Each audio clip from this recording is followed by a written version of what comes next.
За период од 2 години, земјоделците од Валандовскиот регион ќе добијат нов систем за наводнување на своите земјоделски површини.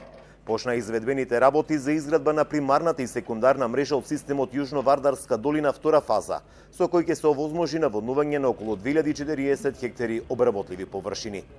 Ќе се изградат 9 километри главен канал, 85 километри секундарна и терцијална мрежа, а ќе се реконструираат и 5 помпни станици. Изградбата на новиот модернизиран систем за наводнување ќе придонесе за зголемување на обработливите површини, за производство на земјоделските култури кои што се важни за овој значаен регион. Конкретно со реализацијата на самиот проект ќе се овозможи наводнување на над 2040 хектари земјоделска површина во Валандовскиот регион. Со тоа ќе се создадат услови за одржлива употреба и управување со природните и водните ресурси, што ќе придонесе за подобрување на условите за живот во Валандовскиот регион и за зголемено и конкурентно земјоделско производство.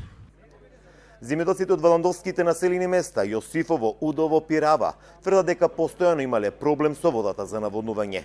Морале да интервенираат со бушотини како би можеле да ги наводнуваат своите ниви. Со нетрпение го очекуваат новиот систем, со кој се надева дека ќе се зголемат земјоделските површини, оти добар дел во овој регион, поради немање вода, стојат необработени. Во Јосифово претежно со бушетини, со бунарско наводнување. Проблеми имаше со системот, да. Секој дек ќе биде подобро.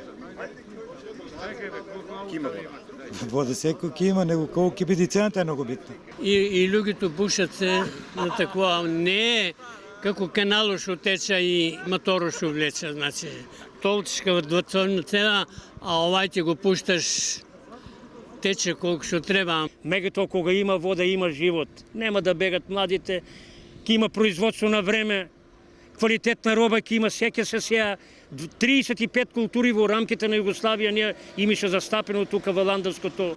Системот за наводнување Јужно-Вардарска долина чини околу 24 милиони евра. Средствата се обезбедени од буџетот на државата, но и од Германската развојна банка. Австриската Штрабак ќе го гради овој систем, кој треба да биде готов до март 2021.